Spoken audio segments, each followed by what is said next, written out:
Hey everybody, thanks for checking out today's Multiphonic-a-Day video. My name is Ben, I'm a bassoonist based in Chicago, and I've been making and posting one of these videos every day that I'm in self-isolation during the COVID-19 pandemic. Today is Sunday, April 5th, 2020, and that is day 22 of self-isolation for me, and today is episode 20 of Multiphonic-a-Day. And today I have another guest that I'm really excited about, another composer slash bassoonist who's going to share some of his favorite multiphonics with us. This is Varun Rangaswamy. Varun, can you just tell us a little bit about yourself and your music and your bassoon playing, just kind of as an intro? Yeah, sure. I started bassoon like second year of high school about um, uh, because of shortage of bassoonists. Right. um, but obviously I got hooked pretty fast. I started composing around the same time, um, and my composing has really gone through like pretty radical changes. I won't go through all of them, but more recently, um, I've been interested in playing with performance contexts. Uh, for like the audience, I'm originally a Carnatic singer. That's Hmm. South Indian classical music um, that I started way back when I was four. So that's actually how I hear everything is Hmm. with a Carnatic framework actually. Cool. Um, yeah, and so when I started composing, I kind of had both of those. I kind of had like the Western classical world and the Carnatic classical world as a they were kind of compartmentalized in my brain. Um, and then they started getting more and more confused and entangled Hmm. um, as uh, as I. It was mainly because I started thinking more about just my identity in general, just as a product of growing, you know. Hmm. Um, and So that's when I started thinking about, um, you know, uh, what what kind of what Indianness means in the context of growing up in San Diego and Right. having immigrant Indian parents, Hmm. um, which is not an uncommon question to be asking. Sure. Lots of people, children of immigrants, grapple with that. Hmm. So that's when my those two musical worlds became more and more entangled, and actually since that kind of started, even just since then, my music has gone through a bunch of radical changes. So it's been really fluctuating between um, like reconciliation of of the musical worlds, um, and kind of trying to make them blend as much as possible. And then it changed to just completely the opposite. I experimented with these almost crude just juxtapositions between um, kind of uh, experimental sounds that I've been dealing with separately in college in my compositional track and my Carnatic vocal history, just to see how they kind of interact with each other. Hmm. Um, and then more recently, I've just been uh, I was getting really anxious about those types of combinations. Hmm. um, uh, Partly because uh, there's all kinds of um, political implications in superimposing one cultural music over another, Sure. um, that I was uh, I wasn't really sure how to uh, work around that or work through it. Um, so it's a bit of a it's both kind of a cop out answer and kind of not. um, I just kind of stopped worrying about how one music translates through the other or vice versa. Hmm. Um, so if I am trying to um, produce some kind of Carnatic sound, um, through Western performers, I was worrying a lot about that translation. Hmm. Um, so I have this process of transcription and translation. I have a very particular way of transcribing the Carnatic sounds that I Hmm. was interested in, and then translating through the performers through rehearsals and relationships, etc. Um, and then after a while, I just became uninterested in controlling that translation Hmm. and just let it distort, basically. Yeah. Um, and it became a pretty interesting transformation, one that I would not have been able to kind of manufacture myself. Hmm. Yeah. That's really interesting. And how would you say the kind of bassoon playing aspect of your Mm. musicianship is relates to your composition? Yeah. So the way it started was just exploring the bassoon as a physical object. Hmm. Was kind of my that was kind of my entrance into like more serious composing. Um, Serious as in not necessarily more valuable, but just more dedicated. Sure. Yeah. um, so, and one of the first things, funnily enough, was multiphonics, Hmm. because those are pretty easy to stumble upon when messing around with the bassoon. Yeah. Kind of unavoidable. Yeah. Right, yeah, that's true, yeah. Um, and a bunch of them were actually. So I think I told you this. The first or second Multiphonic-a-Day video you did was F plus B flat. Right. Yeah. Yeah. Yeah. Yeah, and that was I think that was the first multiphonic that I stumbled upon Hmm. back whatever 5 6 years ago. Right. Yeah. So that was a that I had a nice nostalgic moment watching that video. I love it. It's a very nostalgia based show. That's kind of Yeah. the main thrust of it. Yeah. Yeah.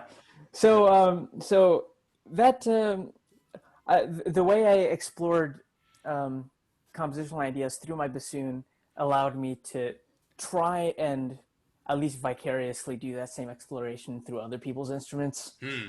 You know, even if I can't play the trombone, but I can hang out with someone who plays the trombone a lot Right. and and try to help them help me with the same types of Hmm. explorations of the like the physical aspect of playing the instrument itself. Yeah.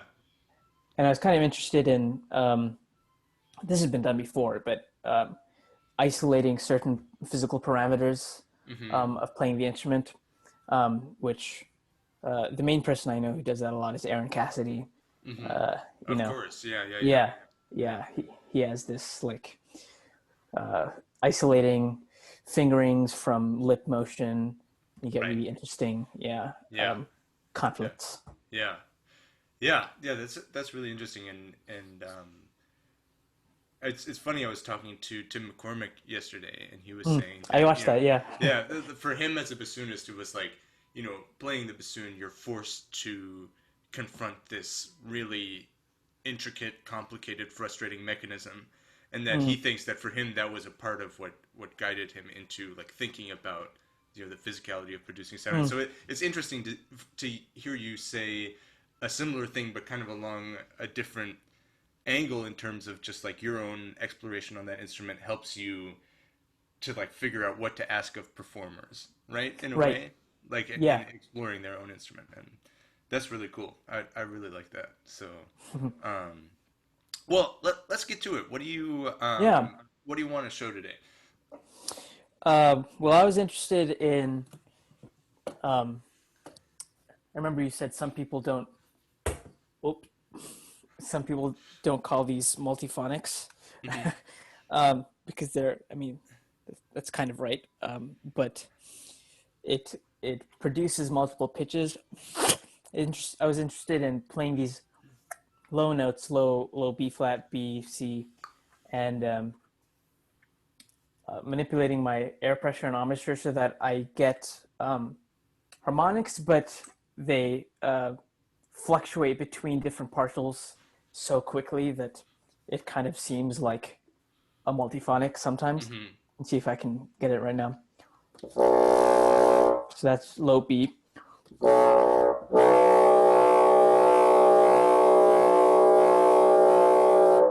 So there's kind of you can hear that perfect fifth in there, and then Mm-hmm. also this wavering. It's kind of wow, wow, wow, wow. Yeah.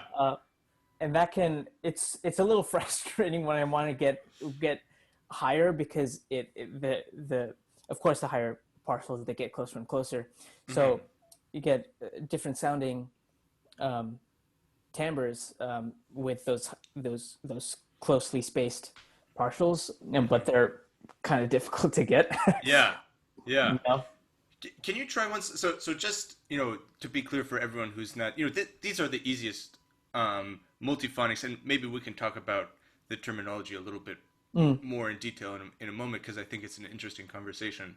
But like these are the most like the easiest ones to produce on accident, right? yeah, Like if you're right. playing in the low register and you just don't drop your jaw far enough, it's gonna do this thing, Mm. right? Which is that it produces the harmonic series of whatever the lowest fingered pitch is. So can you try it? I can try it on my end too, but like Just just go up the like harmonic series. yeah, not necessarily isolating individual ones, but just showing kind of like the range of some of the different partials. Yeah, yeah.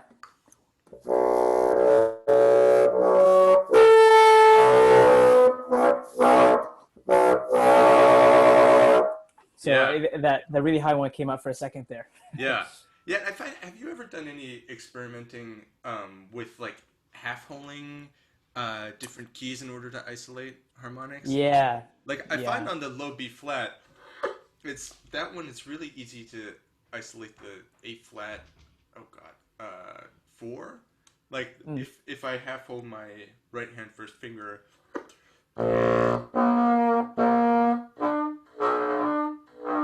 of course now it doesn't work. There it is. Yeah, I mean, it's a little sharp because of where it is in the series, but right. and for me, yeah, it's like the further I get up on the reed, if I really pinch, I feel like the more partials I'm able to activate at the same Mm. time, or at least it sounds like it's at the same time. Right. Yeah. Because I mean, what's actually happening is that because of an incongruity between the embouchure pressure and the length of the tube, it's like the bassoon can't like pick which one of these to Right. do, and Right. so it's fluctuating really quickly, and I yeah I really love this effect, and I've seen it used a lot of different ways. My good friend Peter Kramer, who's a Mm. composer who was at Oberlin with me, I remember showing him this stuff, you know, like 7 years ago or whatever, and in every piece with bassoon that he's written since then, it appears in some way. And what he really likes to do is he calls them these harmonic sweeps, where you just like kind of just Mm. kind of like rapidly articulating, because I find that that's really helpful in terms of moving up and down the Oh spectrum wow. to articulate, because it's like it's really easy to get stuck in a certain note of it, I find, which can be really frustrating when you're trying to get like a really rich full um, spectrum in there. Yeah. And so that's a trick that I've found with those. Can you talk a little? We were talking a little bit earlier about the occurrence of this kind of stuff in the barrio sequenza, which you're Mm. working on. Can you talk about that again? I thought that was really interesting the way you said it. Yeah. So in the Barrier sequenza, of course, there are these really really wide tremolos. One of the common ones is between B, what is that, two, the low B, Hmm. and E natural four. So it's which is like it's so hard to do that Yeah, with normal fingerings. yeah. Um, so what I did was I just did a fake fingering for the E, um, and I made sure to play the B. Or sorry, no, I'll do this first. So I played the E with that fake fingering, and then tremolo. I kept the same embouchure pressure and air pressure that I was using for that E, and I kept that when I was going down to the B, so it was producing more of that multiphonic-y harmonic. Hmm. Yeah. But I made sure to play the B first in that tremolo.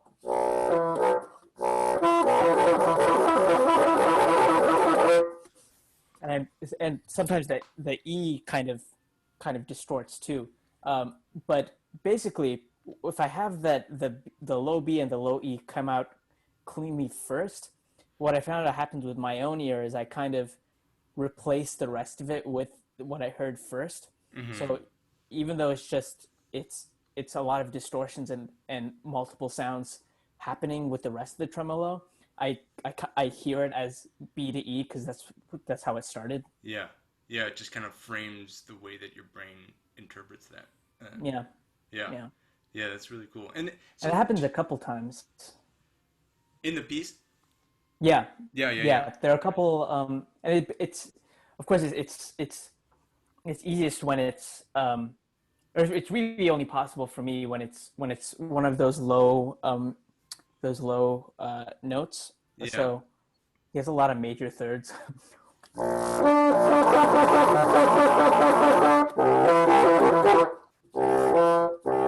Well, now it's not working.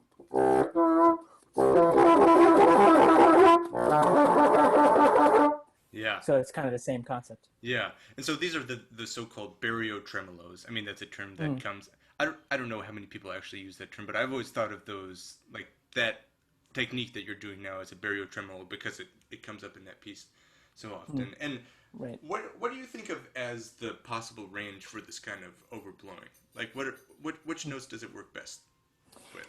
For me, it's really those lowest three notes, C, B, and B flat. Hmm. Once it gets to C sharp and D, it becomes more of just I tend to get just the octave. Hmm.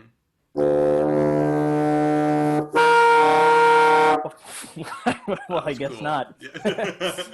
But I guess that's what you just talked about. I articulated really hard there, and Yeah.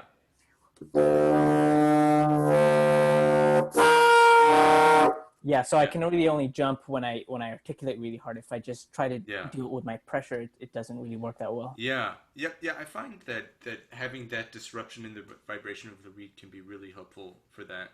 I've also recently been playing the low D a lot like this. I think it can be like it takes a very particular kind of embouchure pressure, but it can get a nice. Let's see if I can do it here.